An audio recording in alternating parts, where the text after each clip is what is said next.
Moïse a un mot à adresser à nos invités.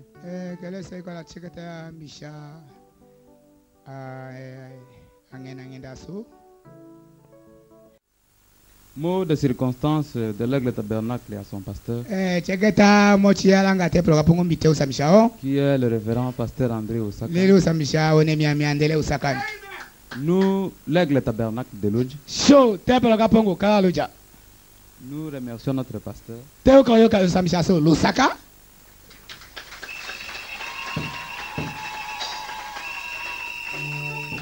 Le premier point, de la manière qu'il est en train de nous conduire dans la parole de Dieu, à ce temps difficile que beaucoup de serviteurs sont en train de faire des compromis avec la parole. Bien qu'il y a des pressions, il n'a jamais cédé. Il reste toujours fidèle à la parole. Ça, c'est le premier point. Le deuxième point, nous lui remercions. Et en même temps, nous lui demandons pardon.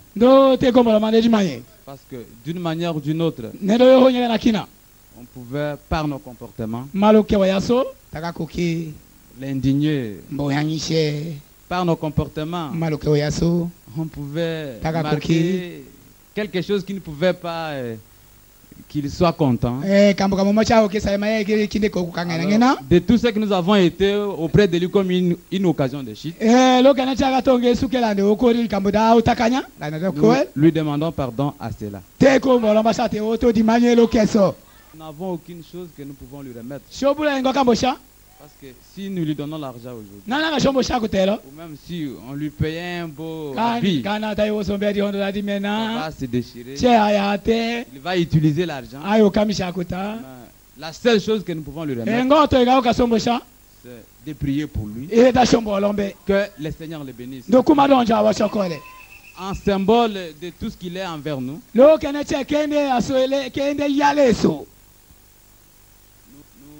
lui donnons ce bouquin de fleurs.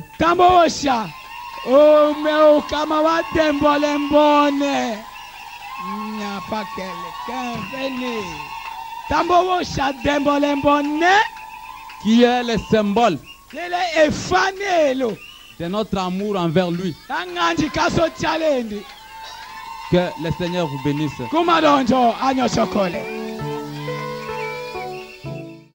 Nos remerciements les plus sincères s'adressent au révérend pasteur Richard Dioka, qui est le pasteur de notre pasteur, pour nous avoir produit et préparé le ministère de la parole dont nous sommes bénéficiaires aujourd'hui.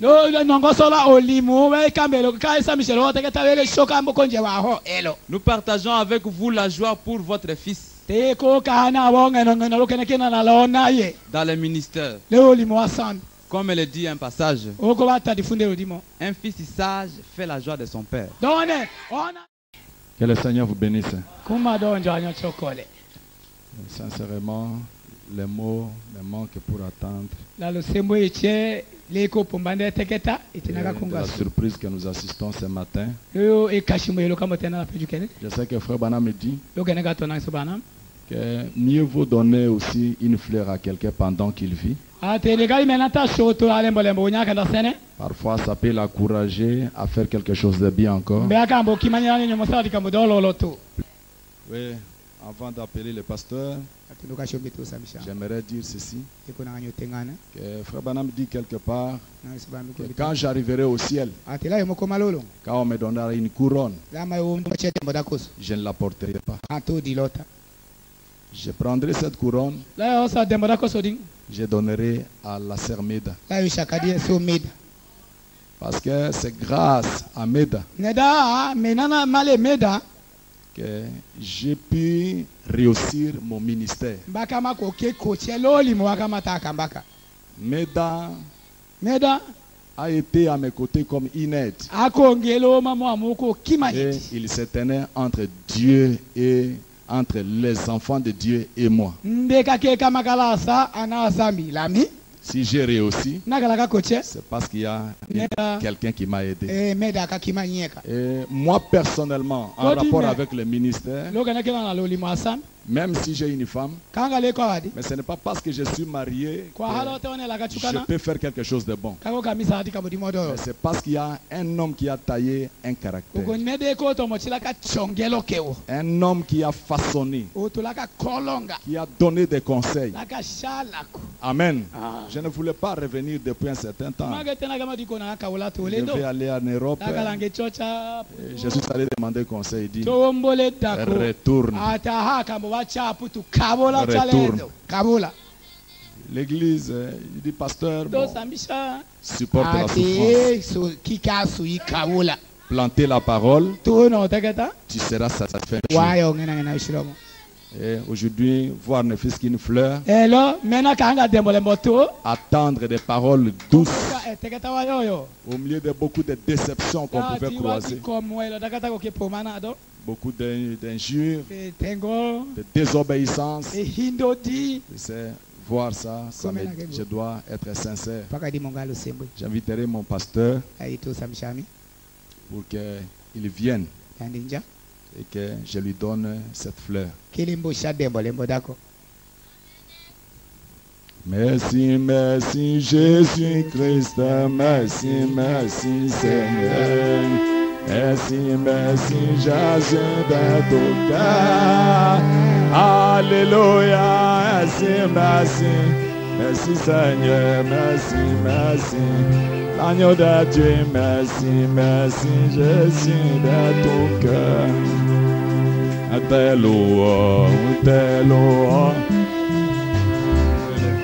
Loué Seigneur, nous te louons, Jésus de tout cœur. Alléluia. Jésus-Christ, nous te louons, Seigneur. Nous te louons, Jésus de tout cœur.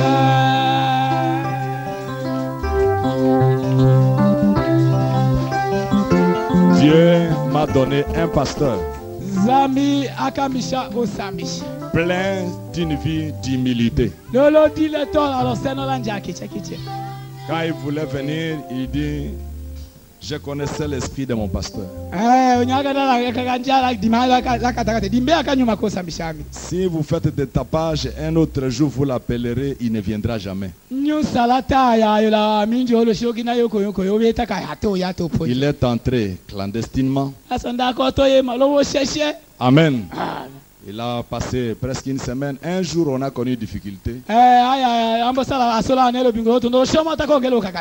Il n'y avait pas eu un transport rapide. Celui qui devrait l'amener avait un petit problème quelque part. Il s'est rabaissé jusqu'à prendre la moto.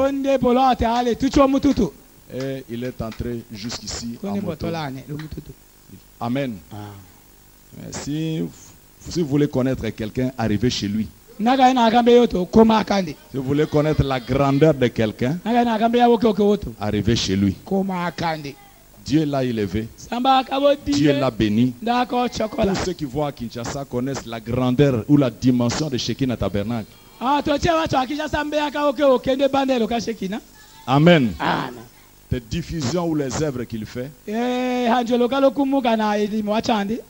Et si le message s'est propagé, c'est parce que Dieu a mis ce fardeau dans un homme. Et il a aidé le corps de Christ. Quand il mérite un peu d'honneur et de respect, mais comme on n'en avait pas, l'argent était là, on a croisé des obstacles. On veut louer ici, non, on veut louer ici, non, ici on ne veut plus. Il dit bon, la parole de Dieu doit être annoncée. Et il a pris lui-même sans me dire. Il a pris la moto, on l'a transporté jusque dans l'église. J'ai commencé à pleurer. Il dit parfois nous cherchons à être grands. Amen. Alors que les autres cherchent à être petits. Nous l'accueillons à Lodja au nom du Seigneur Jésus-Christ.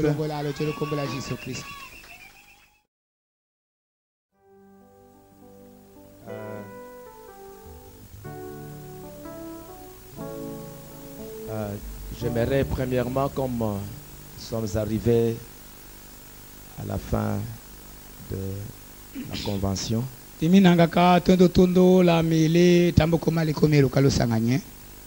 remercier notre Seigneur Jésus-Christ qui a rendu toutes ces choses possibles. C'est lui qui nous a gardés, qui nous a protégés et qui a fait que nous qui avions quitté des différents endroits, il nous a rassemblés ici pendant tous ces jours. Et voilà que par sa grâce, nous arrivons à la fin.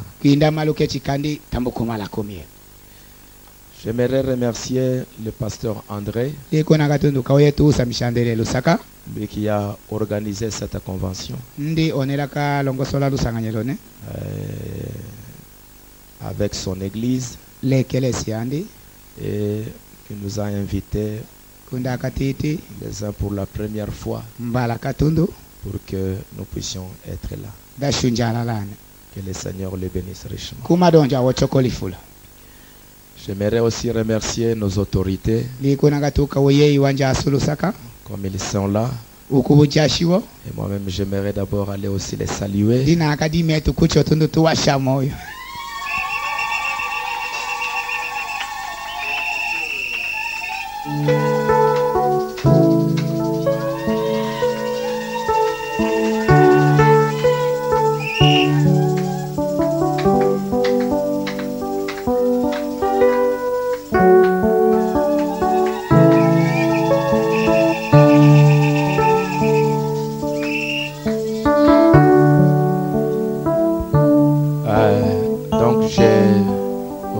Vraiment les remercier.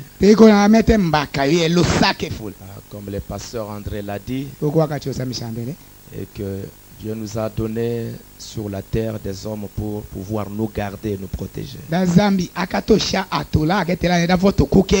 Parce que Dieu, il travaille toujours au travers des hommes. Il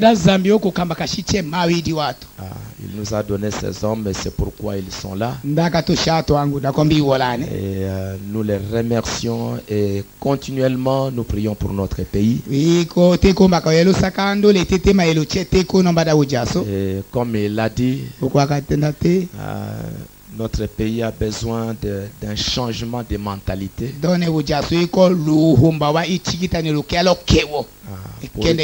Pour que nous puissions voir en toutes choses l'intérêt du pays,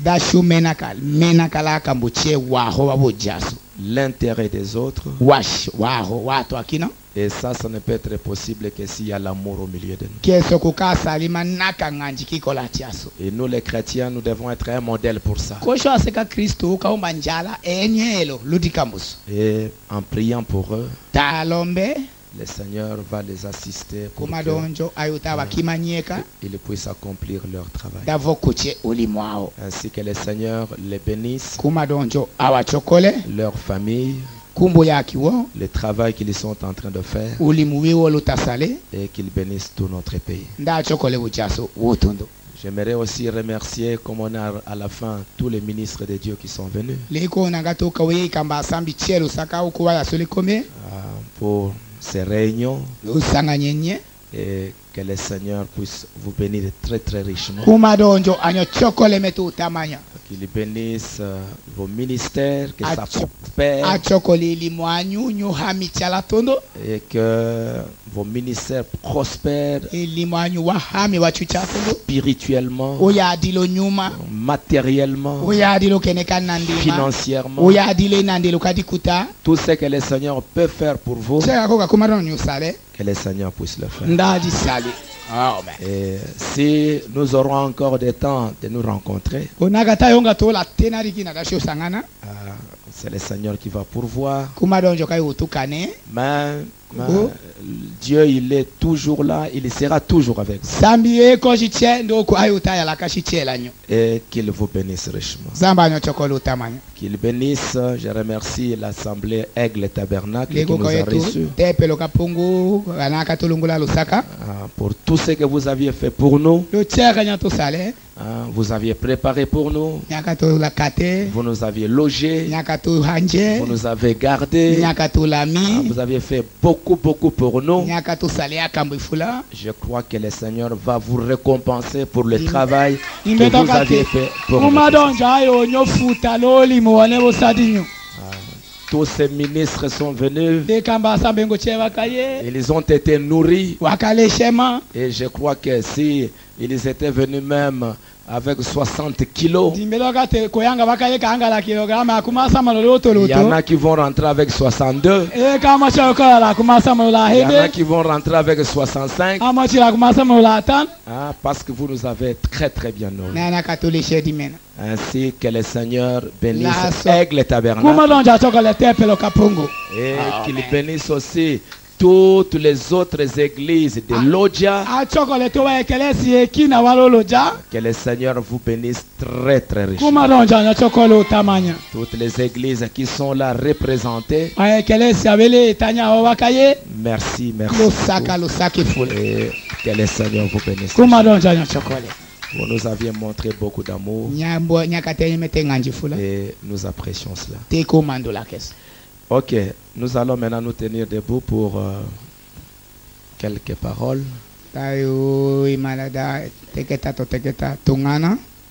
Mon sac là.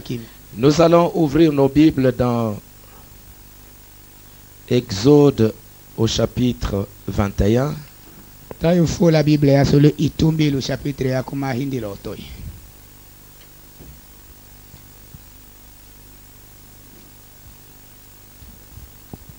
Exode chapitre 21. J'aimerais vous parler ce matin du jubilé de l'épouse.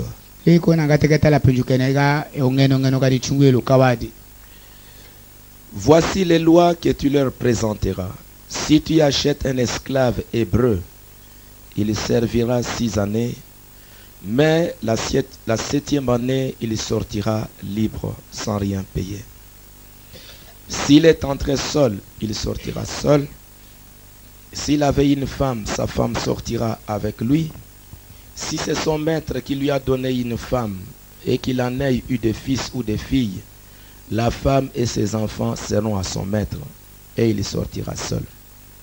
Si l'esclave dit « J'aime mon maître, ma femme et mes enfants, je ne veux pas sortir libre », alors son maître le conduira devant Dieu, le fera approcher de la porte ou du poteau, et son maître lui percera l'oreille avec un poinçon, et l'esclave sera pour toujours à son service.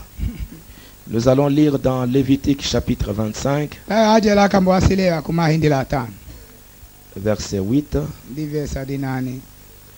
Tu compteras 7 sabbats d'année, 7 fois 7 années, et les jours de ces 7 sabbats d'année feront 49 ans. Le 10e jour du 7e mois, tu feras retentir le son éclatant de la trompette, les jours des expiations. Vous sonnerez de la trompette dans tout votre pays, et vous sanctifierez la 50e année. Vous publierez la liberté dans le pays pour tous ses habitants. Ce sera pour vous le jubilé. Chacun de vous retournera dans sa propriété, chacun de vous retournera dans sa famille. La 50e année sera pour vous le jubilé. Vous ne sèmerez point, vous ne moissonnerez point ce que les champs produiront d'eux-mêmes, vous ne vendagerez point la vigne non taillée, car c'est le jubilé. Vous les regarderez comme une chose sainte, vous mangerez les produits de vos champs. Dans cette année de jubilé, chacun de vous retournera dans sa propriété. Et on va terminer avec Apocalypse 10. J'ai vu un autre ange puissant qui descendait du ciel enveloppé d'une nuée. Au-dessus de sa tête était l'arc-en-ciel, et son visage était comme le soleil, et ses pieds comme des colonnes de feu. Il y tenait dans sa main un petit livre ouvert. Il y posa son pied droit sur la mer et son pied gauche sur la terre. Et il cria d'une voix forte comme rugit un lion. Quand il cria, les 7 tonnerres firent entendre leur voix. Quand les 7 tonnerres eurent fait entendre leur voix, j'allais écrire. Mais j'ai entendu du ciel une voix qui disait, celle-ci conduit les 7 tonnerres et ne l'écrit pas. Et l'ange que je voyais debout sur la mer et sur la terre, leva sa main droite vers le ciel et jura par celui qui vit au siècle des siècles, qui a créé le ciel et ce qui s'y trouve, la terre et ce qui s'y trouve, la mer et ce qui s'y trouve, qu'il n'y aurait plus de temps. Mais qu'au jour de la voix du 7e ange, quand il sonnerait de la trompette, les mystères de Dieu s'accompliraient comme il l'a annoncé à ses serviteurs, les prophètes. Amen. Vous pouvez vous asseoir.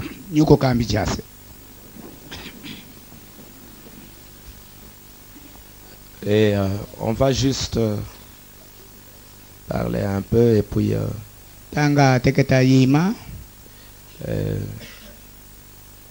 nous aurons après la dédicace, la prière pour la dédicace. Et à la fin, nous allons prier pour le ministre. Nous sommes arrivés à la fin. J'avais voulu parler du jubilé de l'épouse.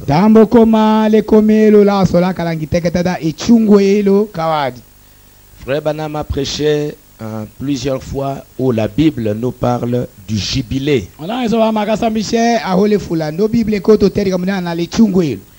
Le jubilé, c'était quelque chose qui arrivait chaque 7 années. Chaque 7 années, il y avait ce qu'on appelait l'année de jubilé. Et il y avait aussi, chaque année, chaque 7 ans, il y avait un jubilé. Et à la fin, il y avait la 50e année, un grand jubilé.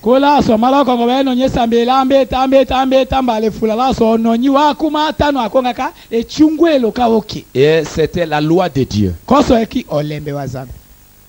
Et cette loi disait qu'à un moment donné, si un enfant d'Israël est esclave de quelqu'un, il est esclave d'un homme et il pouvait travailler pendant 6 ans comme esclave. Mais la 7e année, cet homme, il devait dire à son maître que voilà, je t'ai servi pendant 6 ans, mais maintenant cette 7e année, j'aimerais rentrer dans ma famille. Je n'ai plus le droit de continuer à te servir pour le reste de ma vie. Et c'était ça, Dieu qui avait voulu qu'il en soit ainsi, pour que chaque enfant d'Israël ne puisse pas tenir son frère dans l'esclavage toute une vie. Qu'il avait le droit de travailler pendant un certain temps et la 7e année, il pouvait rentrer chez lui. Et dans la loi de Dieu aussi, Dieu avait fait qu'à un moment donné, un enfant d'Israël, il peut avoir une propriété. Il va, parce qu'il est devenu pauvre, il pouvait prendre cette propriété, vendre ça à quelqu'un. Mais la loi de Dieu protégeait toujours la propriété de cette personne. Et la loi de Dieu disait, oui, quand tu vends ta propriété, la personne peut jouir de cette propriété pendant 49 ans.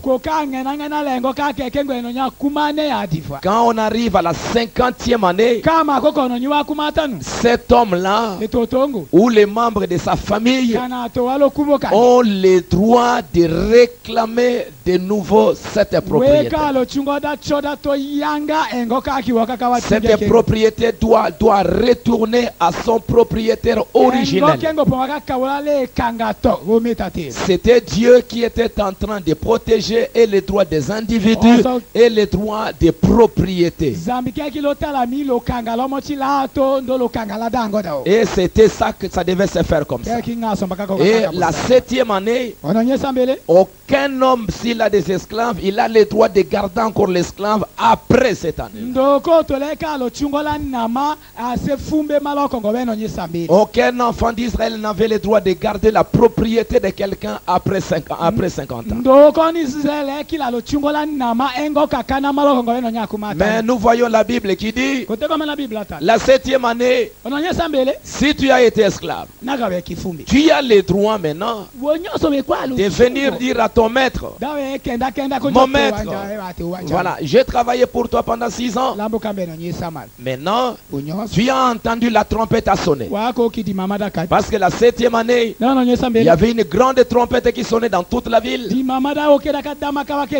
quand on entendait cette trompette sonner, chaque enfant d'Israël qui a été esclave de son frère, il devait dire, maintenant je suis libre. Et il devait aller dire à son propriétaire, à son chef, chef, est-ce que tu as entendu la trompette?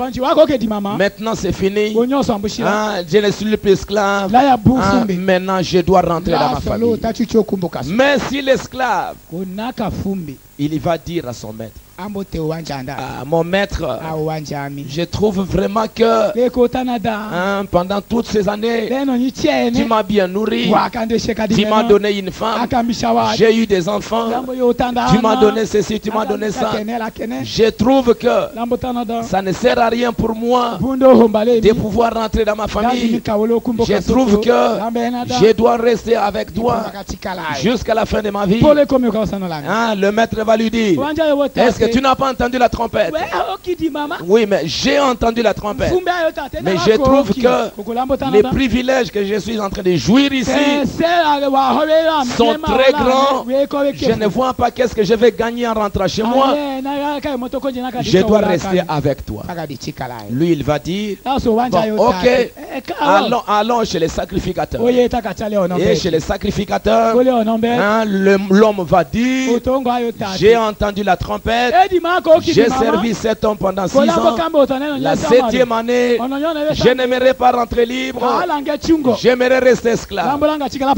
On va lui dire, est-ce que c'est vrai? Oui, j'aimerais rester esclave. Ok, comme tu veux rester esclave, allez, viens ici.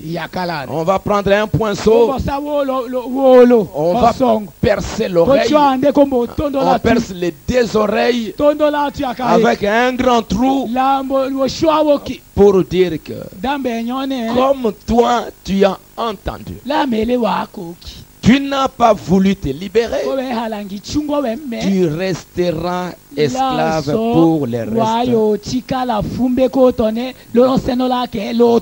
de ta vie.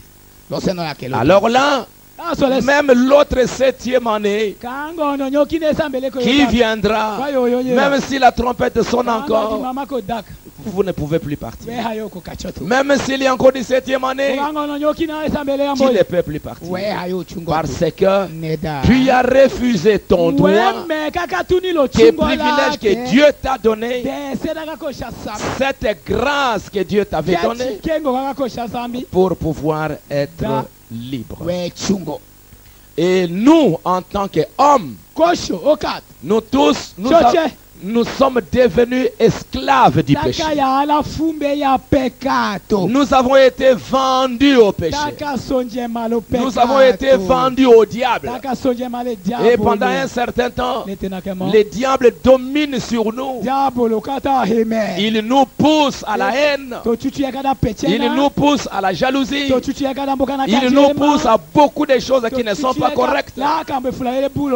Et regardez, dans la Genèse, le premier enfant qui est venu de Satan, quel a été son travail?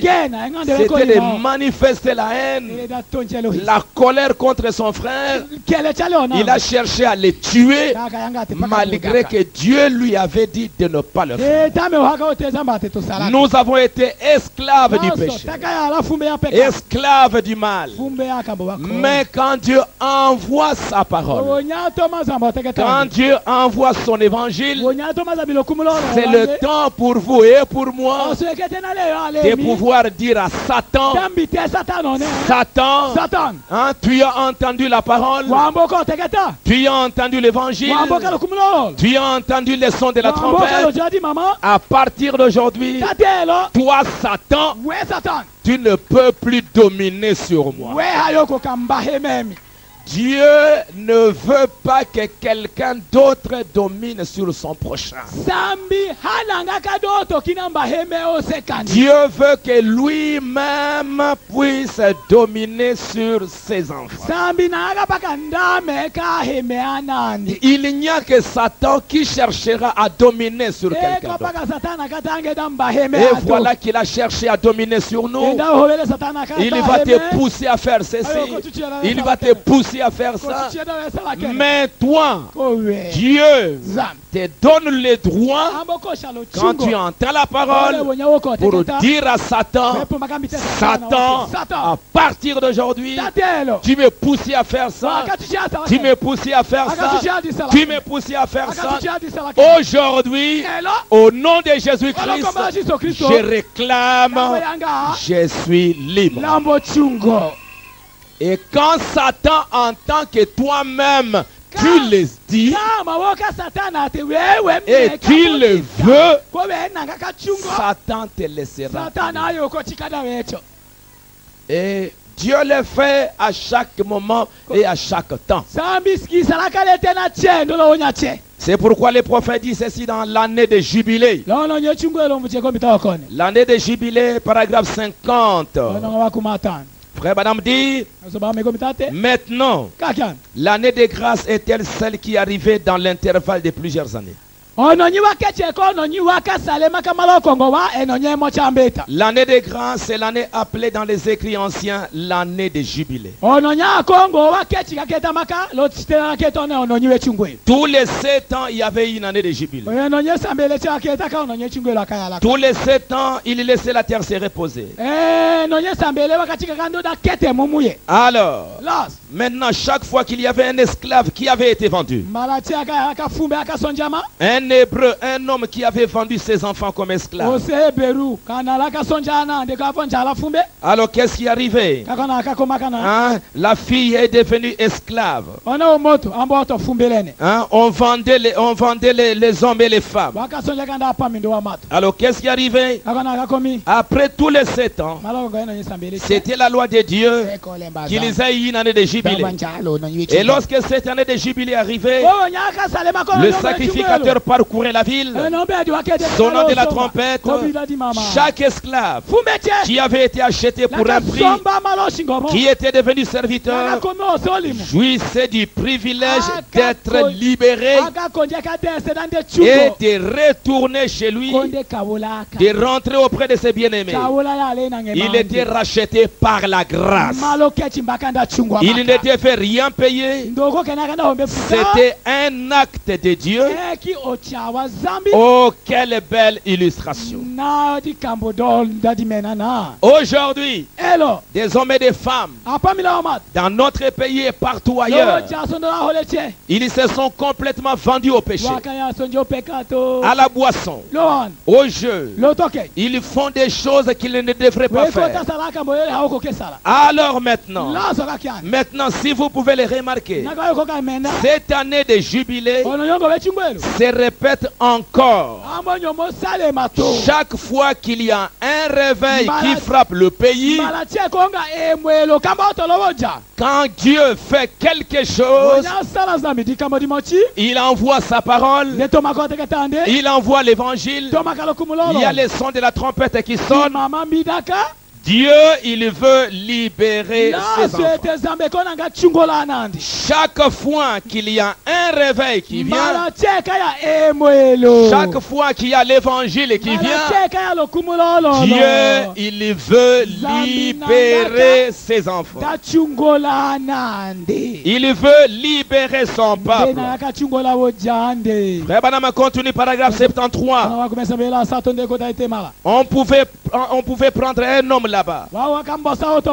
Écoutez bien.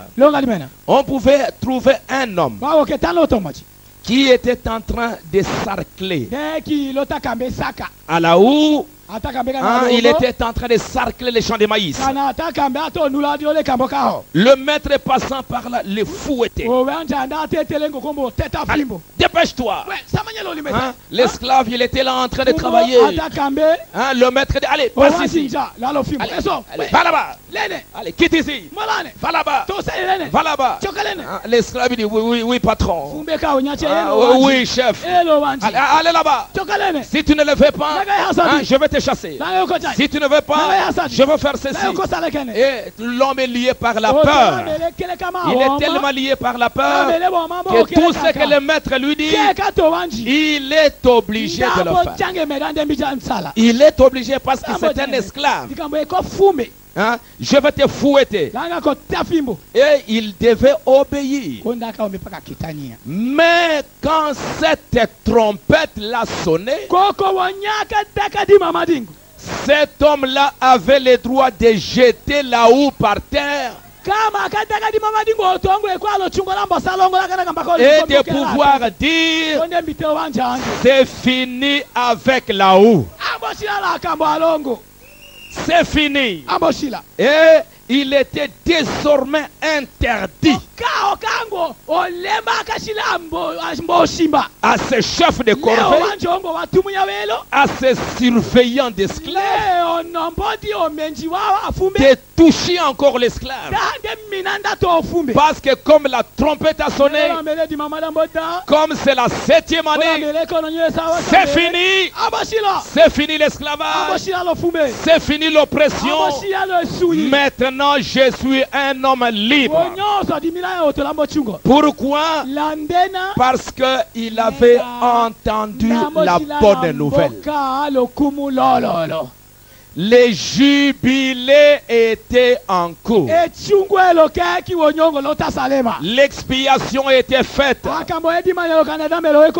Et tous les esclaves maintenant pouvaient être libres. Et le prophète de Dieu dit, maintenant, la chose la plus tragique, nous remarquons que cet homme, après qu'il fut devenu libre, il pouvait s'en aller.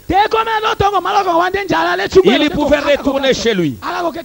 Il pouvait retourner chez ses bien-aimés. Retourner vers sa femme et ses enfants.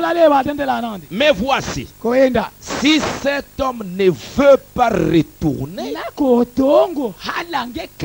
qu'il voulait rester là, son maître s'approchait de lui et lui disait, désires-tu être toujours mon esclave? Oui. On l'a amené au temple. On a déclaré cela devant les gens. On mettait son oreille contre les poteaux. Il demeurait esclave aussi longtemps qu'il vivrait.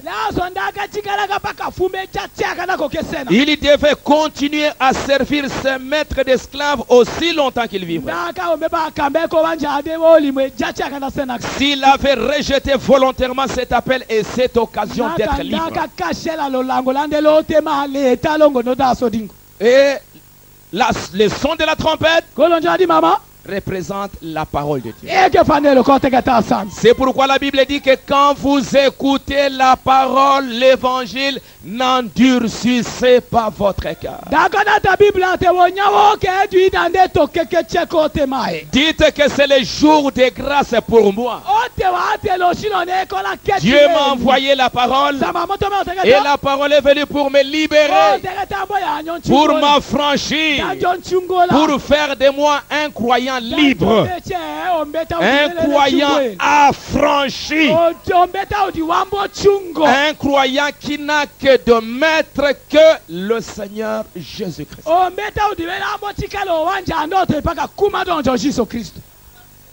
Le prophète de Dieu dit, maintenant, amis, le mal en est que si vous attristez trop le Saint-Esprit, Un jour, vous allez dépasser la ligne de démarcation. Un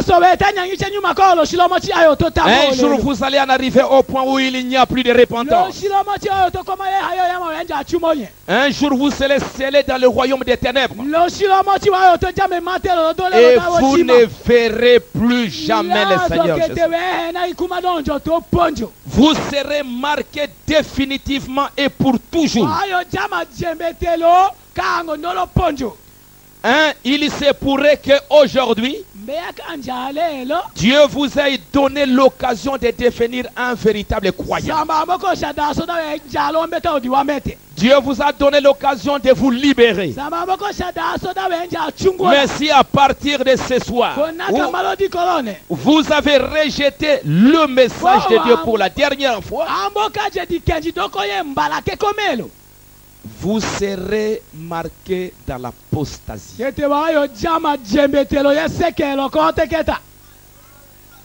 Lorsque l'année de jubilé arrive,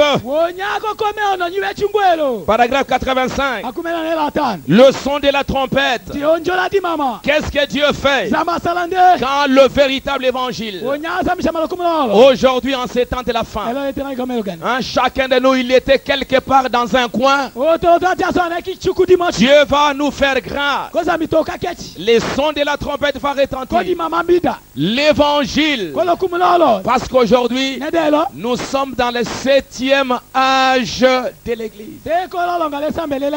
Nous sommes dans le dernier âge de l'Église. Comme la 7e année, il y avait une trompette qui sonnait. Nous vivons dans les derniers jours. Nous vivons le 7e âge. Dieu envoie un message. Dieu envoie sa parole. Pour faire quoi? Pour pouvoir nous libérer. Nous avons été dans beaucoup de confusion. Tu as été dans le péché. Tu as été dans le mal. Dans toutes sortes de choses. Maintenant, quand l'évangile vient, c'est l'occasion que Dieu te donne pour dire, à partir d'aujourd'hui, je suis libre. Dans Apocalypse chapitre 18, il y a un messager qui crie, sortez de Babylone. Sortez de la confusion. Sortez du monde. C'est le message de l'heure. Sortez du monde. Sortez de la confusion. Sortez de tout ce que l'homme peut faire. Et montrez que toi tu es un véritable chrétien. Le diable te pousse à faire ça. Maintenant tu as le droit de lui dire, Satan, tu n'as pas le droit de me pousser à faire ça. La parole de Dieu me dit de faire ça. Mais si tu continues, ce sera terminé à un moment donné. Et écoutez ce que Frère Branham dit. Il dit, si tu continues à t'entêter, tu continues à rejeter les conseils que Dieu te donne. Il dit ceci, vous ne ferez rien de plus que critiquer l'évangile aussi longtemps que vous serez en vie.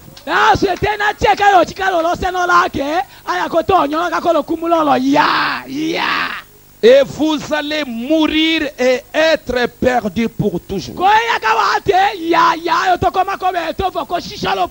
Pourquoi? Parce que Dieu t'a donné l'occasion et tu n'as pas voulu saisir cette occasion.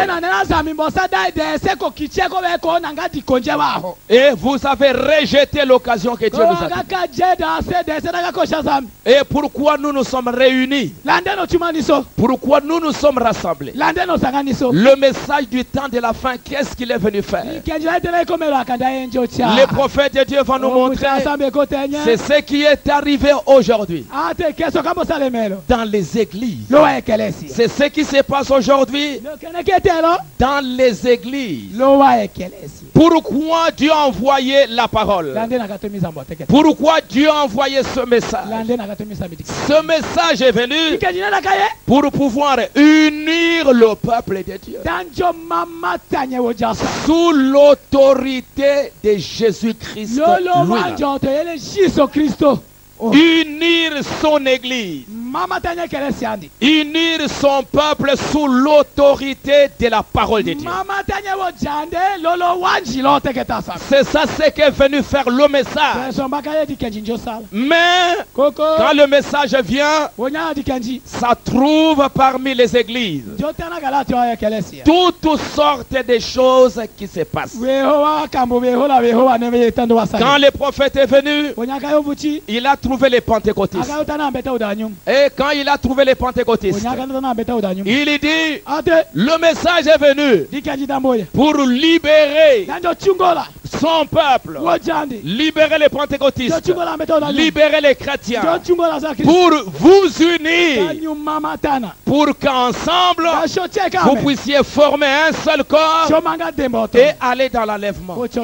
Mais le prophète de Dieu dit, quand le message est venu, qu'est-ce que ça a trouvé dans l'église? Et que les hommes, les femmes étaient toujours esclaves du diable. Et qu'est-ce que le diable crée dans le cœur de l'homme? La haine, des querelles, des disputes. Et comme je vous l'ai dit l'autre jour avec les ministres, David voulait construire la maison. David voulait construire les temples. Mais Dieu lui dit, David, toi tu es un homme de sang. Toi tu as versé beaucoup de sang.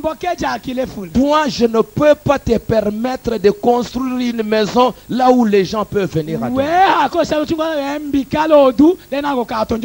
Je vais donner ça à ton fils. À ton fils Salomon. Parce que Salomon signifie la paix. Je vais donner ça à Salomon. Et pendant le règne de Salomon, il y avait la paix partout. Et c'est comme ça pendant ces temps, Salomon a pu construire les temples. Mais pendant le temps de David, Dieu ne pouvait pas le faire. Pourquoi il ne pouvait pas le faire? Parce qu'il y avait beaucoup de guerres. Et aujourd'hui, Dieu aussi ne peut pas bâtir son église. Ne peut pas bâtir son église quand il y a des gens sous une certaine domination de la haine, des querelles, des disputes. Dieu ne peut rien faire du tout. Écoutez un peu ce que les prophètes de Dieu nous disent. Il compare l'église avec l'église corinthienne. L'église corinthienne. Dans ce message, Frère Branham dit, Corinthiens, livre de correction. Paragraphe 14, il dit, l'église corinthienne, c'est la seule église avec laquelle les conducteurs ont eu beaucoup de problèmes.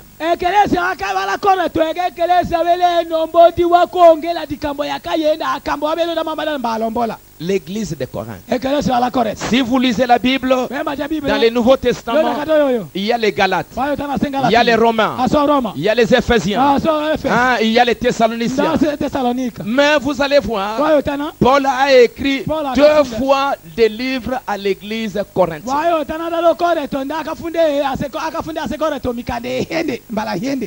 Et pourquoi il a écrit à cette église?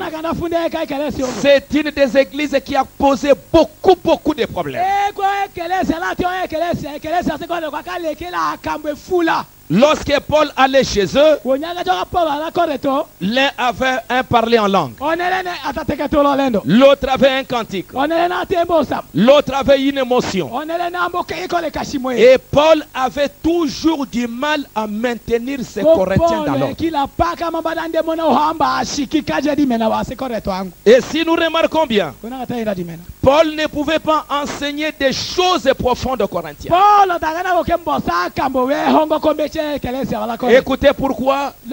Frère Branham dit, ils étaient simplement des bébés. Il ne pouvait pas aller chez eux avec des messages plus profonds. Comme il pouvait aller chez les Éphésiens. Pourquoi? Parce qu'ils étaient comme des petits enfants. Et le prophète de Dieu dit, hein, chez les Corinthiens, qu'est-ce qu'il y avait? Hein? Ils avaient des parler en langue. Ils avaient tout ce qu'on pouvait avoir. Mais, lisons un peu 1 Corinthiens chapitre 1. Qu'est-ce qu'il y avait chez les Corinthiens? Qu'est-ce que Paul est en train de reprocher aux Corinthiens? Il leur dit, chapitre 1, verset 10. Je vous exhorte, frères, par le nom de notre Seigneur Jésus-Christ, à tenir un même langage, à ne point avoir de divisions parmi vous, mais à être parfaitement unis dans un même esprit et dans un même langage. Car mes frères, j'ai appris à votre sujet par les gens de Chloé qu'il y a des disputes au milieu de vous. Chez les Corinthiens, il y a beaucoup de disputes au milieu de vous. Je veux dire que chacun de vous parle ainsi. Moi je suis de Paul, moi d'Apollo, moi de Cépha et moi de Christ. Christ est-il divisé? Paul a-t-il été crucifié pour vous? Est-ce que au nom de Paul, vous avez été baptisé? Je rends grâce à Dieu de ce que je n'ai baptisé personne au milieu de vous. Afin que personne ne dise que vous avez été baptisé en mon nom. Paul dit, voilà ce que je trouve au milieu de vous. Voilà ce que j'apprends de vous. Que parmi vous, hein, il y a tellement de divisions. Moi, je suis de Paul. Moi, je suis d'Apollo. Moi, je suis de Stel. Moi, je suis de Cépha. Moi, je suis de Tel. Et surtout des disputes tellement entre les gens. Et pourquoi il y avait ces disputes parmi les Corinthiens? C'est parce que les Corinthiens ne connaissaient pas qui était le véritable messager pour leur temps. Mais vous n'allez pas trouver ces affaires chez les Éphésiens. Chez les Éphésiens, ils savaient que Dieu nous envoyait un prophète. Dieu nous a envoyé un message. Et comme frère Branham l'a dit, les Éphésiens, peu importe qui venait leur dire quoi que ce soit. Les Éphésiens, leur travail c'est quand quelqu'un parle, ils prennent ce qu'il dit et ils vérifient dans ce que Paul a dit.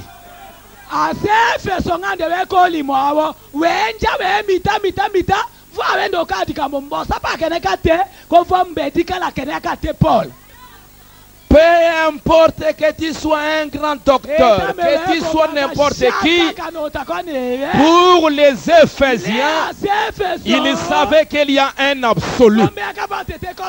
Et cet absolu, c'était ce que Paul avait dit. Si tu ne dis pas comme Paul, on te met de côté. Et eux n'avaient pas besoin d'avoir des divisions au milieu d'eux.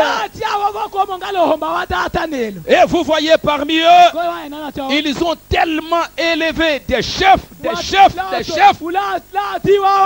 Et à cause de ces chefs, ça fait qu'à l'intérieur de l'église corinthienne, il y a eu trop de problèmes. C'est pourquoi frère Branham dit, l'église corinthienne a amené beaucoup de problèmes.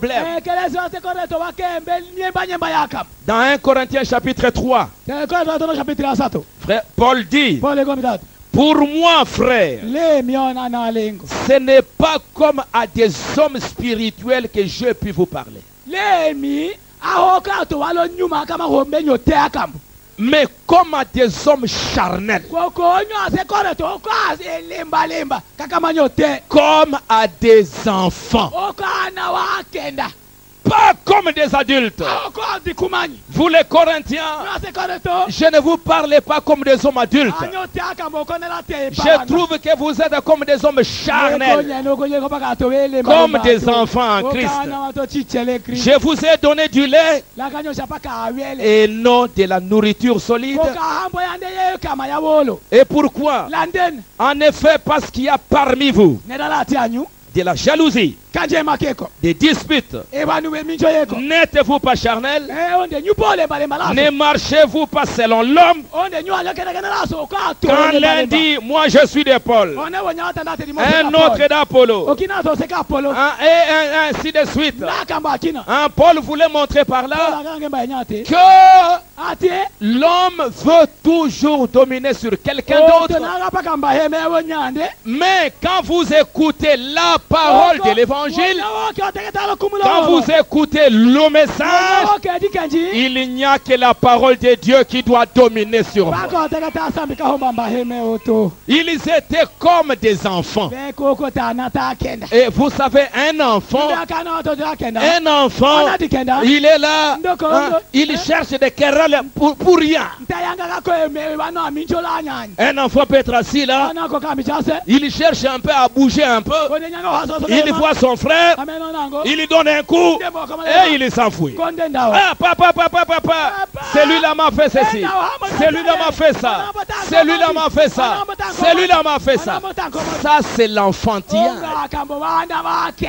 Pourquoi? Parce que cet enfant, il est encore dominé par certaines choses. Et c'est ça ce qu'était l'église corinthienne. Une église poussée par des hommes où l'homme voulait aller ici. Mais pendant ce temps, pendant qu'il y avait des disputes, vous allez voir chez les Corinthiens beaucoup de parler en langue. Beaucoup de parler en langue. Il priait beaucoup pour les malades. Il viendrait à l'église. Oh Dieu, oh Dieu, oh Dieu. Oh Dieu a dit, Dieu a dit, Dieu a dit. Dieu a dit, Dieu a dit. On sort de l'église. Vous voyez un frère qui commence à se battre avec son frère. Il vient de prier pour les malades. Vous voyez, il sort. Il commence à avoir des problèmes avec l'église corinthienne. Une église qui voulait trop de choses, mais qui avait un très mauvais caractère.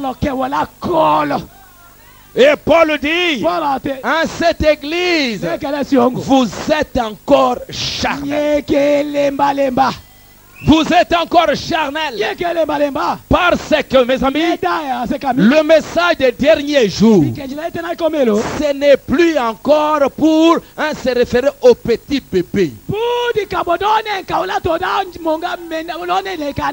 Ce message est venu pour chercher des hommes adultes. Ce message est venu pour faire grandir des hommes. Qu'ils soient des hommes solides. Des chrétiens solides, des chrétiens qui ont atteint une certaine maturité, des chrétiens à qui Dieu peut confier des responsabilités. C'est pourquoi Paul dit, quand un héritier est encore un enfant, quand l'héritier est enfant, il ne diffère en rien d'un esclave.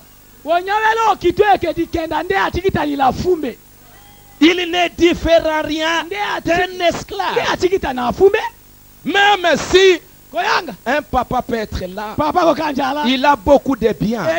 Il a beaucoup de richesses. Et il va regarder parmi ses enfants. Il va même trouver l'aîné. L'aîné, sa façon d'agir. Sa façon de se comporter. Comme un petit enfant. Il est toujours là. Avec ses frères. Des querelles ici, des problèmes là-bas, des problèmes là-bas. Mais papa va dire, mais c'est sur toi que je suis en train de compter. Vous avez des frères. Mais qu'est-ce qui se passe avec toi? Tu ne peux pas être un peu tranquille avec tes frères. Les grands frères, c'est tel. Mais papa, mais il m'a fait ceci, il m'a fait ça, il m'a dit ça, il m'a dit ça. Ah, même s'ils ont fait ça, est-ce que toi tu n'as pas assez de sagesse? Tu n'as pas assez de maturité pour aider tes frères. Et le papa va être là. Il va commencer à pleurer. Il va commencer à crier. Il dit, mais Dieu, j'ai beaucoup de richesses. J'ai beaucoup de biens. Mais à qui je vais laisser toute cette richesse? Ces grands héritages. À qui je vais confier ça? Il va se tenir là des titres de propriété de telle parcelle, de telle parcelle, de telle parcelle.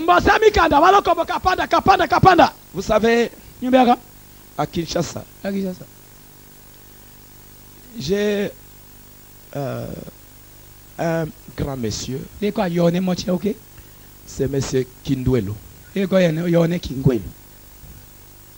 C'est un grand homme. Il a été fondateur, il a fondé une grande banque à Kinshasa. Et c'est parmi les Congolais, à part il y a quelques années, j'ai oublié quelqu'un d'autre qui avait aussi une banque. Et pendant la crise, il a tenu cette banque-là.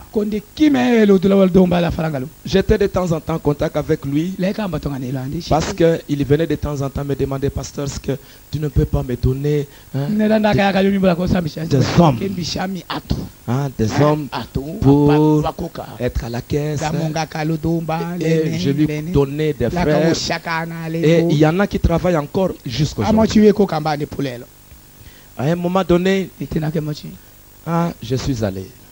J'ai appris qu'il a vendu cette banque.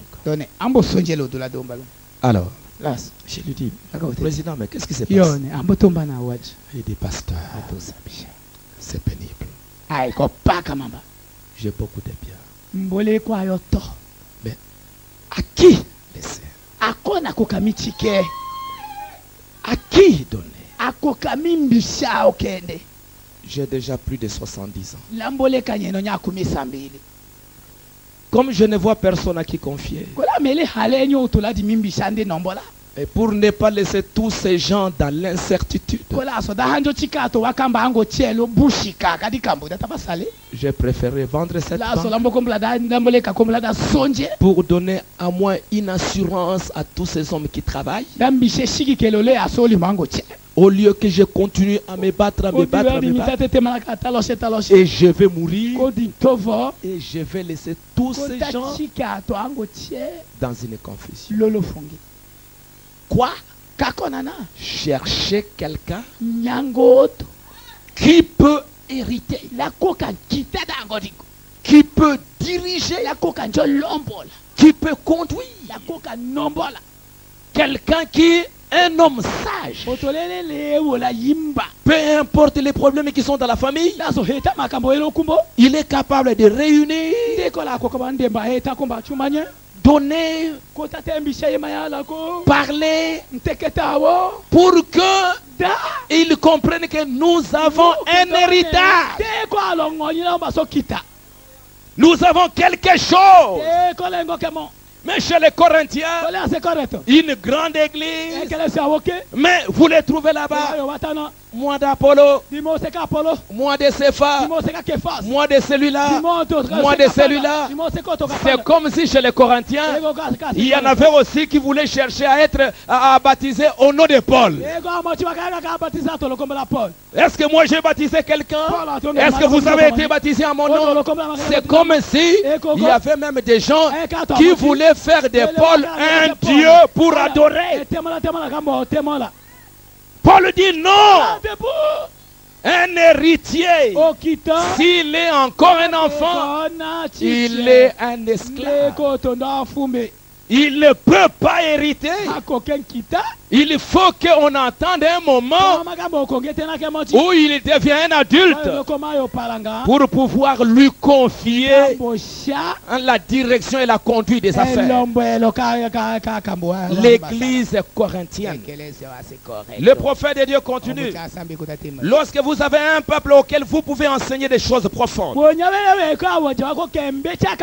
le Saint-Esprit peut alors faire retentir ces grandes vérités dans leur cœur.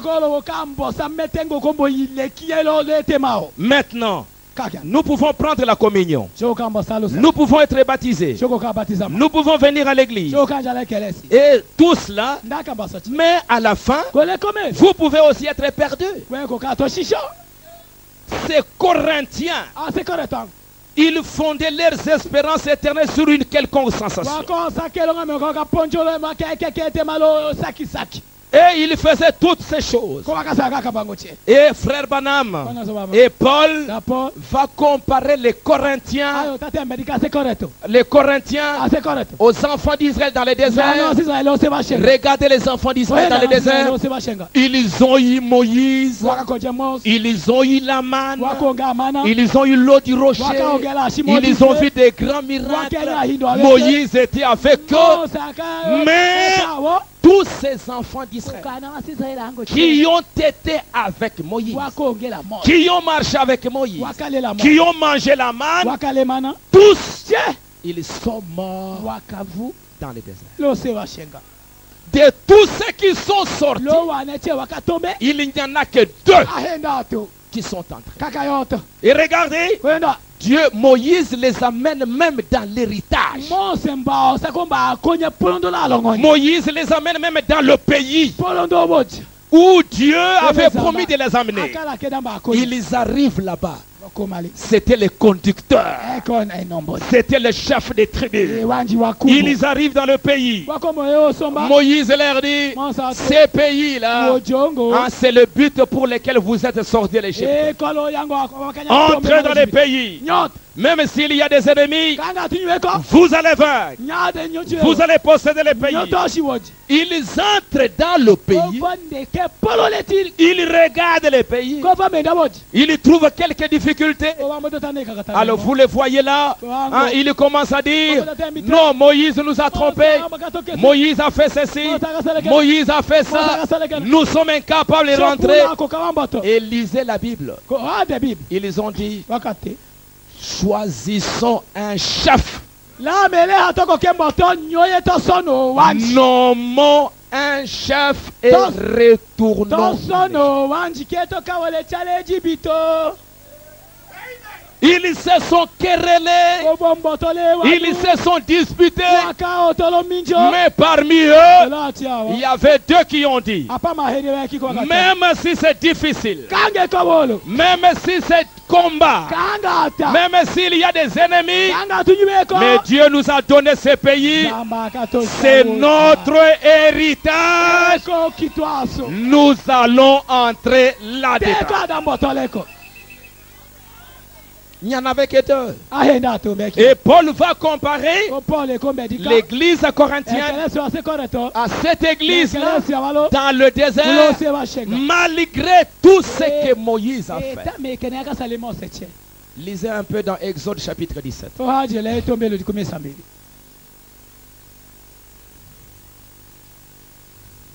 Exode chapitre 17. Toute l'assemblée des enfants d'Israël, verset 1. Parti du désert de Sin, selon les marches que l'Éternel leur avait ordonnées. Ils campèrent à Rephidim où le peuple ne trouva point d'eau à boire. Ils marchaient selon la voie que le Seigneur avait. Et arrivé à un moment, ils ont manqué de l'eau. Et écoutez ce que la parole dit. Le peuple chercha querelle à Moïse. Chercha querelle. Il dit, donnez-nous de l'eau à boire. Moïse dit, pourquoi me cherchez-vous querelle?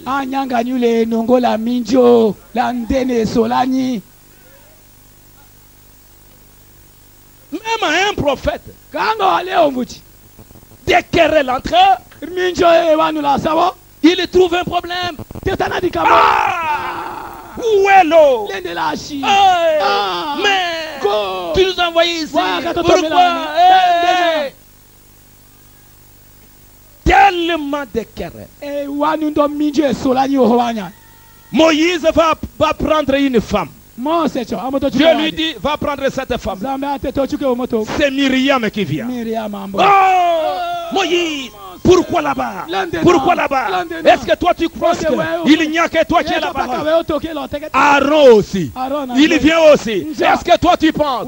Est-ce que toi tu penses? Moïse, il va à la montagne.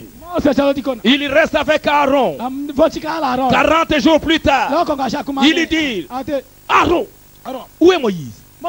Nous avons traîné ici pendant longtemps. Nous ne voyons pas ce Dieu là. Allez, prenez ces photos. Donnez-nous un Dieu que nous devons adorer. Nous voulons voir un Dieu ici. Aaron dit, mais il va venir. Non. En Égypte, on avait des dieux. On avait ceci. Donnez-nous un Dieu que nous devons adorer. Ils ont fait un veau d'or qu'ils ont commencé à adorer. Moïse vient là. Dieu dit à Moïse, regarde ton peuple. Regardez ce qu'ils sont. Avec un grand prophète comme Moïse. Un peuple de querelles, des problèmes, de disputes, toutes sortes de choses. Et voilà, ils sont tous morts dans les Corinthiens. Une église corinthienne qui ne comprend pas la place de chaque chose. Et quand ils sont dans des disputes comme ça, vous ne pouvez pas leur enseigner des grandes choses profondes. Les uns esclaves d'Apollo, les autres esclaves de Céphan, les autres esclaves de ceci, et toutes sortes de choses qui se passent chez les Corinthiens. Frère Madame D, c'est ça l'église aujourd'hui. Ils étaient tous baptisés en Moïse. Ils ont suivi le même être surnaturel. Ils étaient tous conduits par le même ange. Ils sortirent tous sous la conduite d'un même pasteur. Ils furent baptisés dans la mer. Et tous ceux qui arrivèrent. Frère Madame dit, nos pentecôtistes pensent que parce qu'ils ont une petite sensation, ils ont parlé en langue. Il y a eu le sang dans la main. Il y a eu de l'huile sur le visage. Ah, nous l'avons reçu. Ah, nous l'avons reçu. Je parle en langue. Je fais ceci. Et toutes sortes de choses. Mais regardez-les après ça. Regardez-les après avoir parlé en langue. Regardez-les après avoir prophétisé. Regardez le genre de vie qu'ils sont en train de mener. Esclaves. Mais Dieu, il a envoyé son message, non pas pour les bébés qui se chamaillent, qui se disputent, qui se querellent. et qui manque le but essentiel pour lequel on s'est réunis.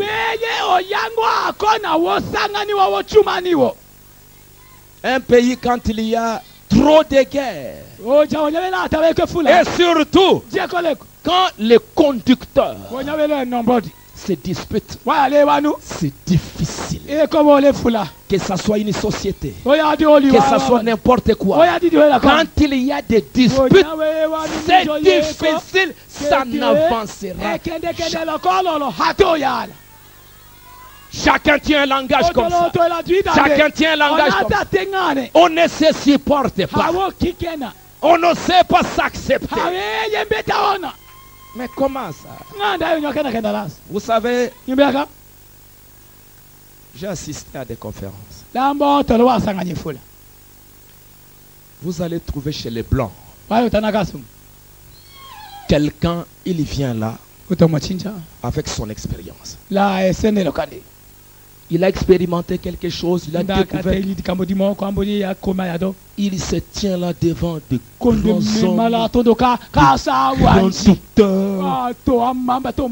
des savants, des grands chercheurs.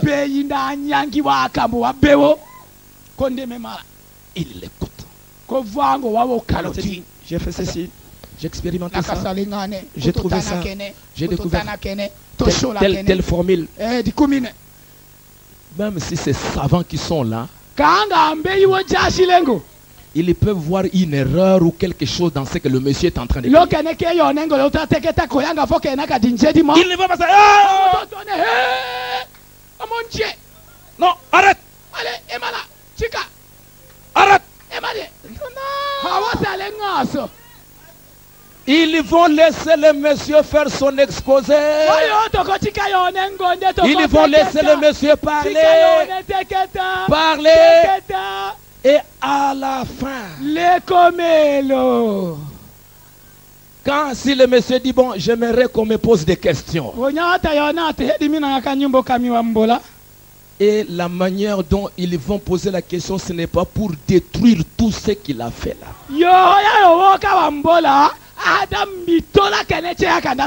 Mais c'est pour voir dans ce qu'il a fait, qu'est-ce qu'on peut tirer pour l'aider à bien évoluer.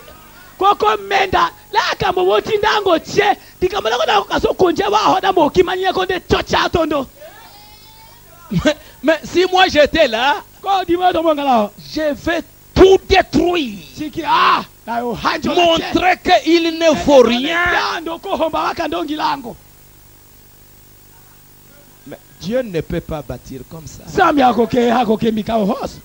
Dieu bâtit par partie par partie. Dieu, il a la révélation qui s'ajoute à la révélation. Dieu a besoin dans ces derniers jours d'avoir une église. Lisons un peu les apôtres avant qu'ils ne reçoivent le Saint-Esprit. Avant qu'ils ne reçoivent le Saint-Esprit. Frère Branham dit, lisons un peu. Si vous lisez Luc chapitre 9, vous allez voir que Luc chapitre 9, si vous commencez au verset 27, vous allez voir qu'ils étaient à la montagne de la transfiguration.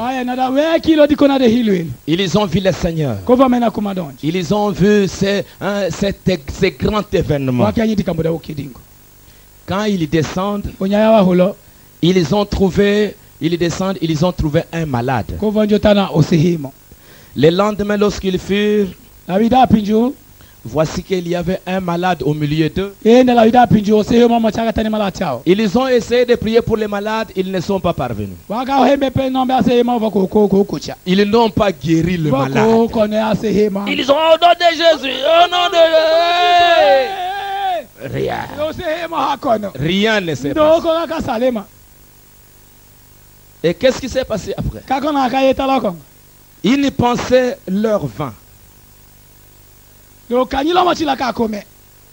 Jésus prit la parole et dit, Jean prit la parole et dit, Maître, Nous avons vu un homme qui chasse des démons en ton nom. Et nous l'en avons empêché parce qu'il ne nous suit pas.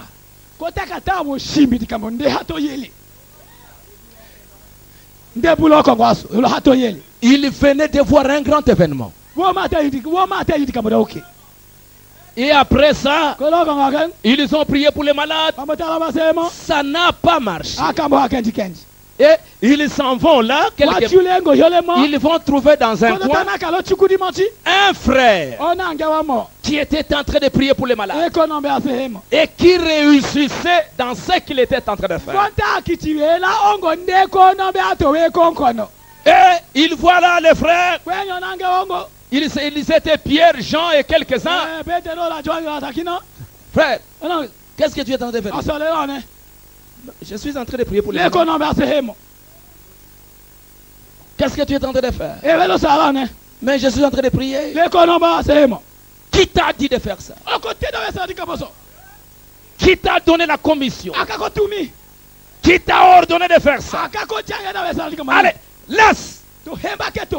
Parce que nous ne t'avons pas donné l'autorisation. Parce que nous ne t'avons pas permis de le faire. Et ils l'ont empêché. C'est nous les apôtres. C'est nous qui avons reçu la clé. C'est nous qui avons fait ceci. Allez, reste. Et les frères. Ok, comme vous l'avez dit. Et ils vont maintenant chez Jésus. Ils étaient tout contents pour avoir empêché quelqu'un de le faire. Seigneur, tu nous as donné l'autorité. Nous avons trouvé un monsieur qui priait au nom de Jésus. Nous l'avons empêché. Nous l'avons interdit. Jésus dit, ne l'en empêchez pas. Car qui n'est pas contre vous, il est pour vous.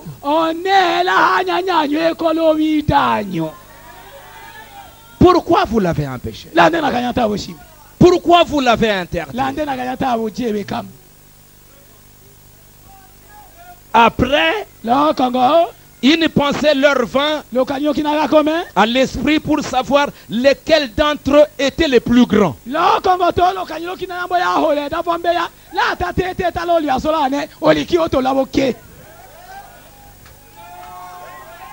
Qui est le plus grand parmi nous ici? Ils ont commencé des problèmes pour savoir qui est le plus grand parmi nous. Des problèmes. Des disputes. Alors écoutez ce que le prophète dit concernant ces passages-là. Pourquoi ils l'ont empêché? Frère Branham dit dans les œuvres que je fais, il dit, je ne savais pas. Paragraphe 26. Un de ces jours, Dieu va rassembler son église. Vous pouvez vous reposer sur cela. Aussi longtemps que vous vous disputerez, que vous ferez des histoires entre vous, vous êtes alors au jardin d'enfants.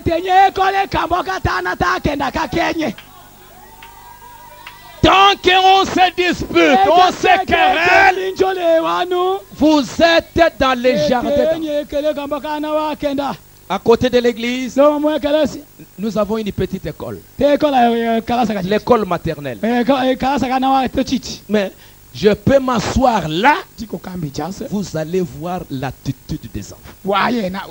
Ils sont en train de courir ici. Ils se tapent à gauche, à droite. Vous voyez bien que vous êtes dans un jardin d'enfants. Ils ne peuvent pas s'asseoir à un seul endroit. Et c'est ce que le prophète dit. Aussi longtemps que vous vous disputerez, vous vous ferez d'histoire. Vous êtes au jardin d'enfants.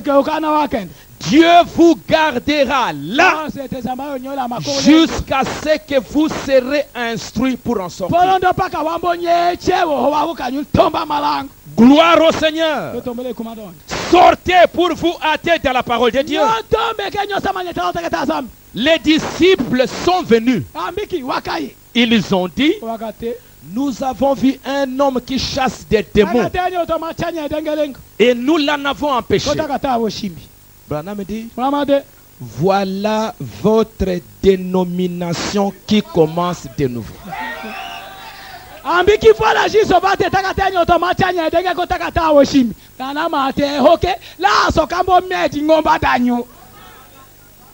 C'est la dénomination qui commence.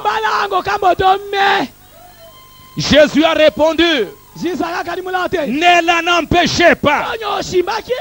Soyez unis avec lui. S'il ne veut pas se joindre à vous, ne l'en empêchez pas. Continuez votre chemin. Et comme Gamaliel l'a dit, si la chose vient de Dieu, ça va avancer. Si ça ne vient pas de Dieu, ça va s'arrêter. Il n'y a aucun homme dans le royaume de Dieu pour empêcher quelqu'un d'autre de faire le travail que Dieu a mis dans son cœur de faire. Et quand Dieu fait un travail, il n'a pas un quartier général où il doit aviser que je veux faire ça. Non!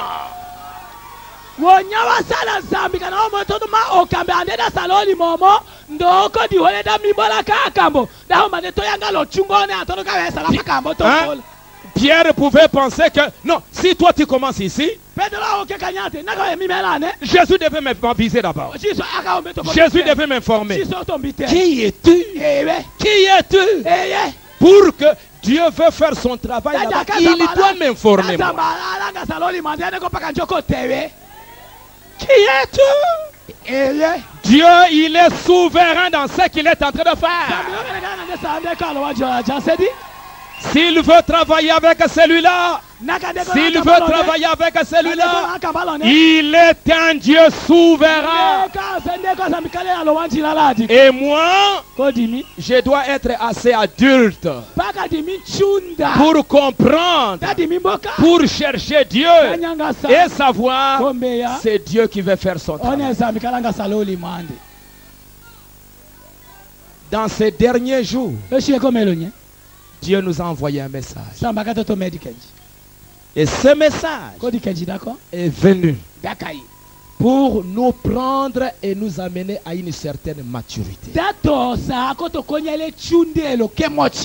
Apocalypse chapitre 10. Jésus qui est en train de descendre avec l'Église. C'est le titre de propriété. C'est le titre de propriété.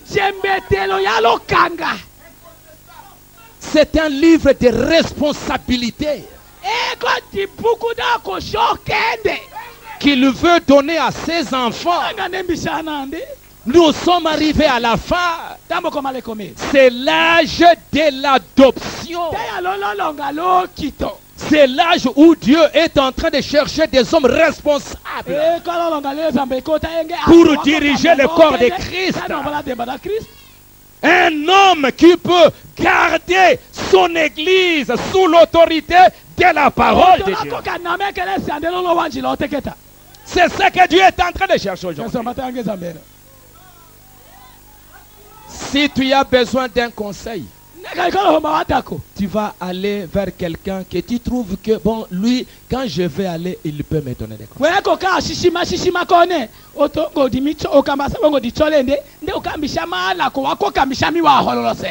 Parce qu'aujourd'hui, c'est l'année des jubilés.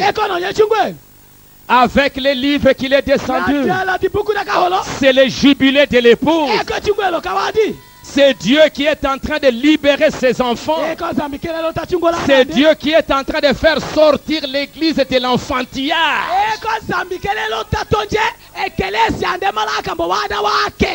Comme je vous l'ai dit pendant les réunions, qu'on trouve quand même des églises stables. Qu'on trouve des églises calme. On trouve des hommes qui dirigent leurs églises dans le calme. Et que toi aussi tu laisses l'église de l'autre calme.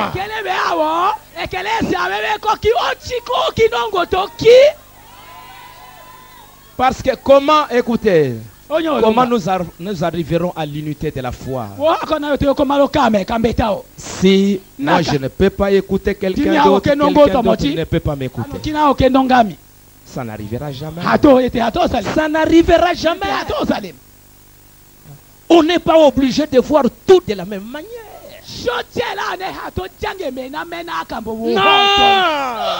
Non. Le monde aujourd'hui a évolué. Comme le monde a évolué, nous allons voir qu'il y a des théories qu'à un moment donné c'était correct, à un moment donné bon, on a vu non, on a avancé.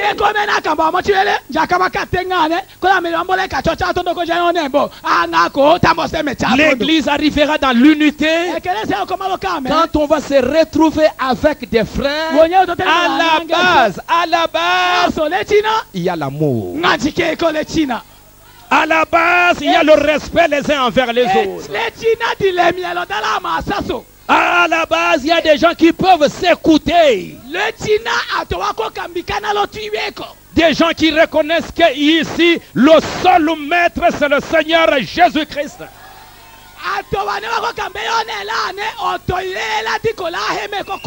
Ils reconnaissent que Jésus lui-même c'est la tête de l'église. On va terminer bientôt. Frère Branham dit dans le message la brèche,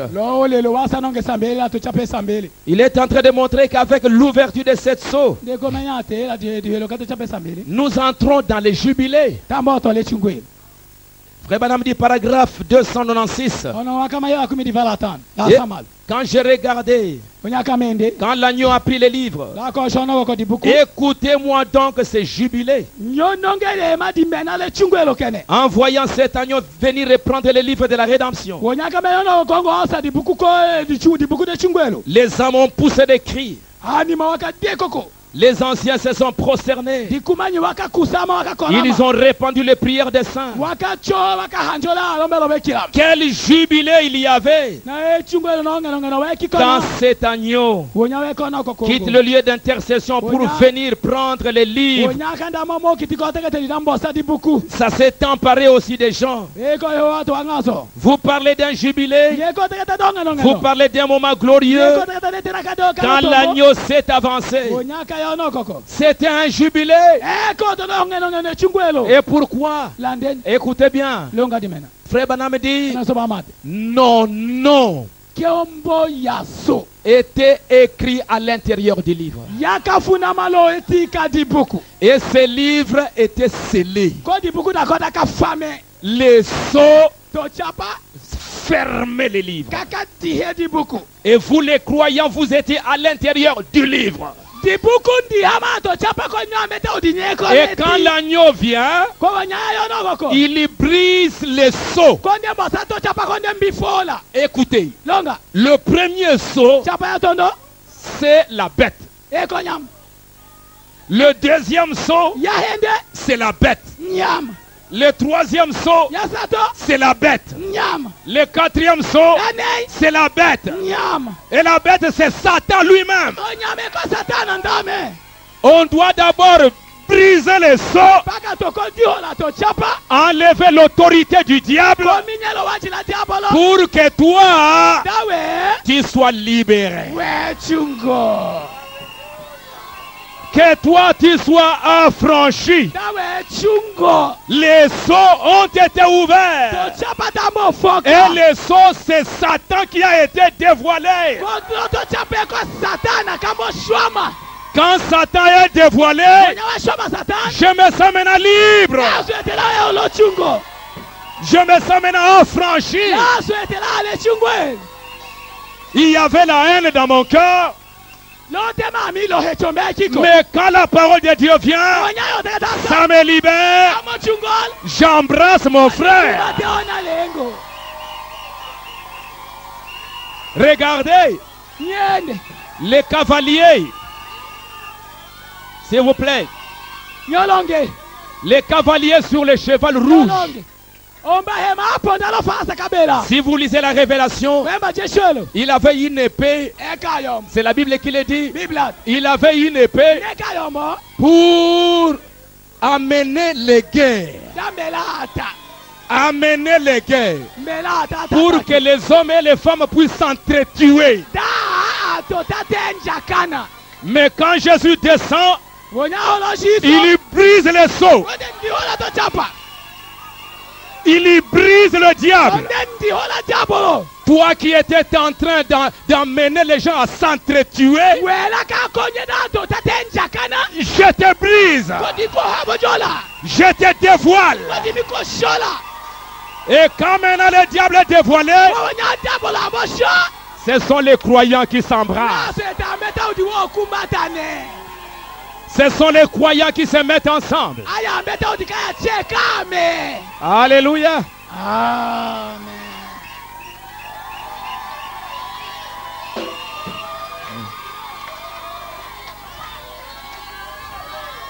Et c'est ça, c'est que Dieu. C'est pourquoi pour nous c'est un jubilé. L'ouverture de la parole, c'est le jubilé. Maintenant je suis libre.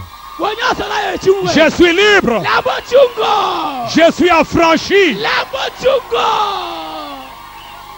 Alléluia. Amen. Parce que les sceaux sont ouverts. Oh non, maintenant allez ici. Allez là-bas. Allez ici. Non, non, non, non, non, non, non. Je suis libre. La parole domine sur moi. C'est la parole qui me conduit. Oh non, Apollo a dit. Oh, Cépha a dit. Non, pas Cépha a dit. Pas Apollo a dit. Mais le messager de notre temps, c'est William Marion Branham.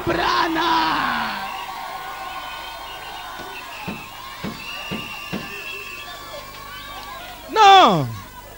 Nous vivons dans cet âge-là. Et j'aimerais vous dire, la liberté, c'est pour des hommes responsables. Amen. On ne donne jamais la liberté à un esclave. Si vous donnez la liberté à quelqu'un qui ne comprend rien, il va transformer cette liberté en dictature.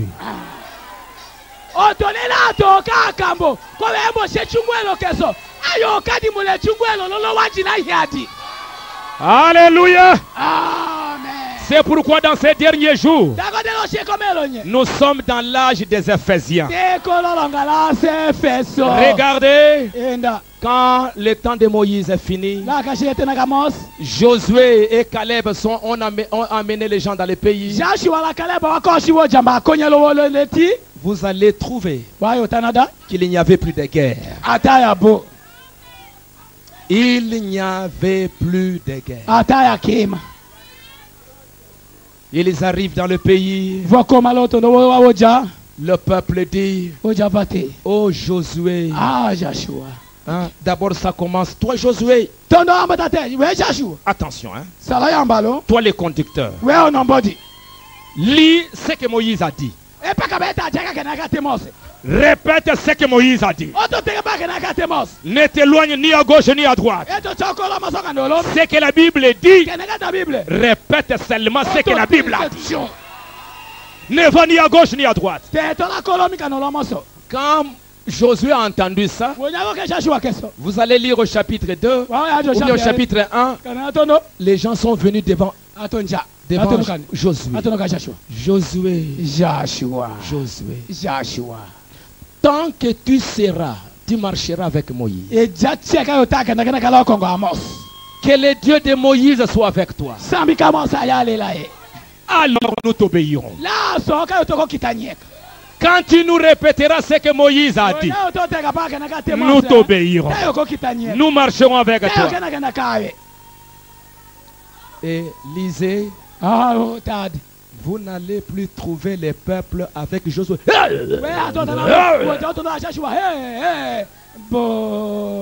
Vous n'allez plus entendre le peuple entre se quereller.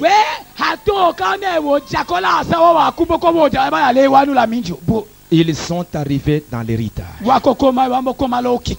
Ils avaient un seul ennemi. C'était les gens qui étaient là. Tous ensemble. Ils devaient se tenir ensemble pour combattre. Et aujourd'hui, nous avons un seul ennemi, c'est le diable. Écoutez,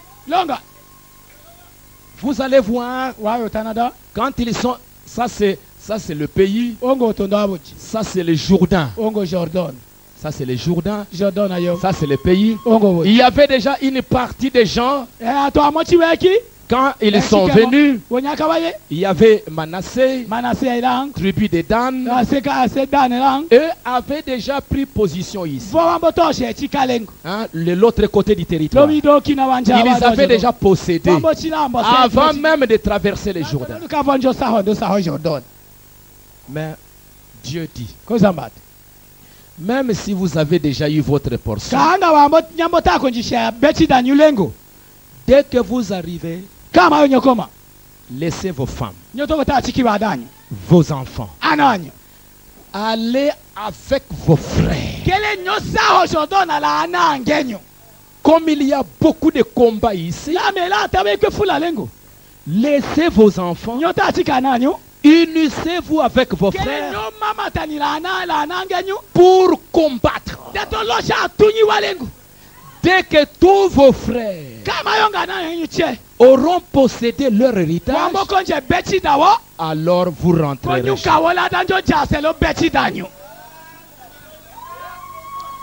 Qu'est-ce que Dieu voulait montrer?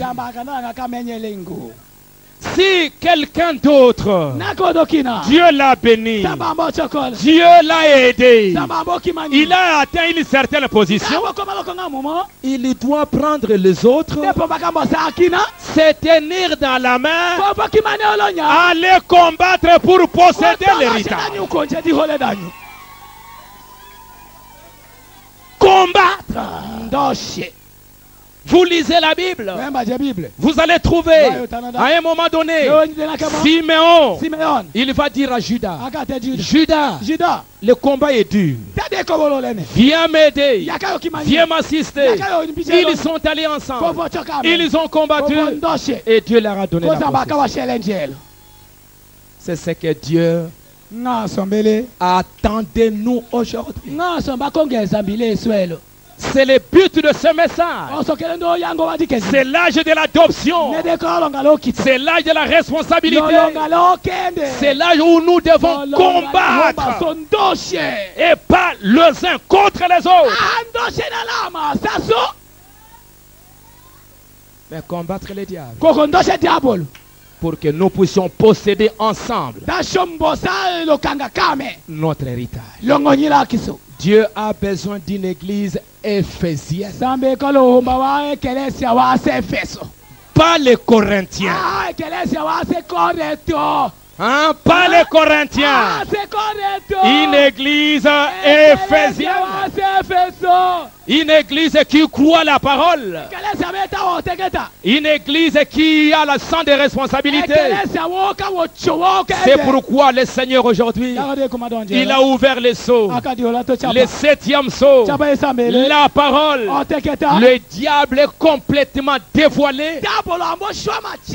Et aujourd'hui, je peux dire, par la grâce de Dieu, je suis libre. Je suis libre. Je suis libre.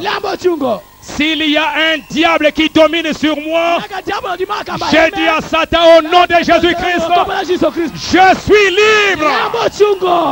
Je suis affranchi. Et par la grâce de Dieu, dans l'amour divin, Dieu va faire un grand travail. Que le Seigneur vous bénisse. Nous allons nous tenir debout.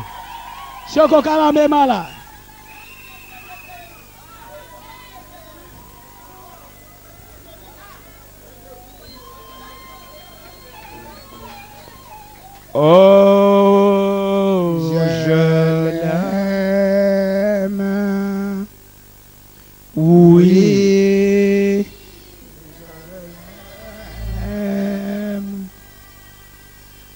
Parce qui m'a aimé et a donné sa vie pour moi.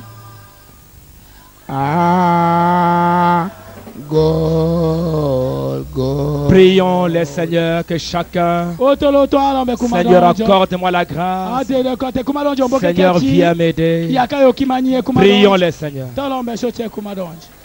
Notre Père et notre Dieu,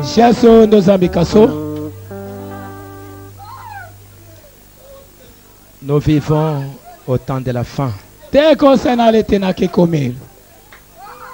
Toi, notre Dieu, tu as envoyé ta parole dans ces derniers jours pour restaurer ton Église, rétablir ton Église, ramener cette Église à une position de maturité. C'est l'âge de l'adoption. C'est l'âge de l'autorité des fils. On ne peut pas confier l'autorité à un bébé. L'autorité, on va le confier à un homme sage. Un homme qui sait rassembler les autres. Un homme qui aime les autres, qui veut le bonheur des autres. Oh Dieu bien-aimé, c'est ce que tu veux faire parmi ton peuple. C'est pourquoi, Père, parmi nous, certainement, nous sommes des humains. Pardonne-nous, notre Père.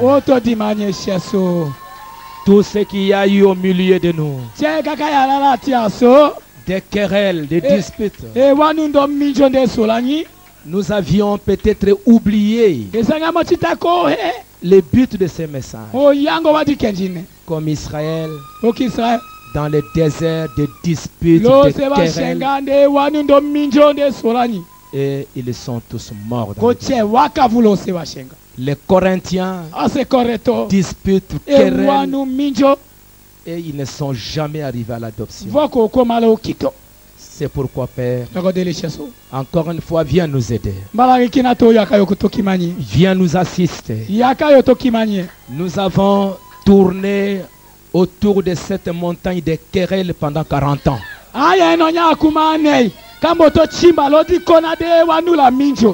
Sur cette montagne de Séir, c'est disputer ces querelles.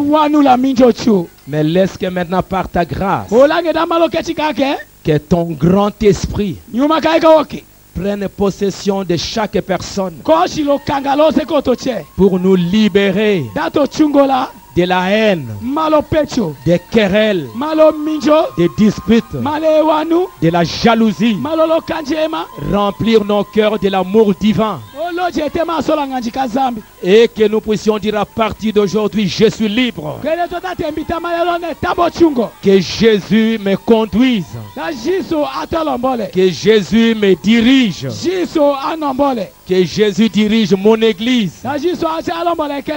Père bien-aimé, et le respect les uns envers les autres. Accorde le Père, alors que je remets chacun entre ta main. S'il y a quelqu'un ici qui a été dominé par le péché, laisse qu'aujourd'hui qu'il soit libéré au nom de Jésus-Christ. S'il y a quelqu'un ici qui a été esclave d'une maladie, le diable l'a gardé esclave. Au nom de Jésus-Christ, qu'il soit libéré. Au nom de Jésus-Christ, que la parole les libère. Comme Jésus tu as dit, Quand vous écoutez la vérité vous affranchit.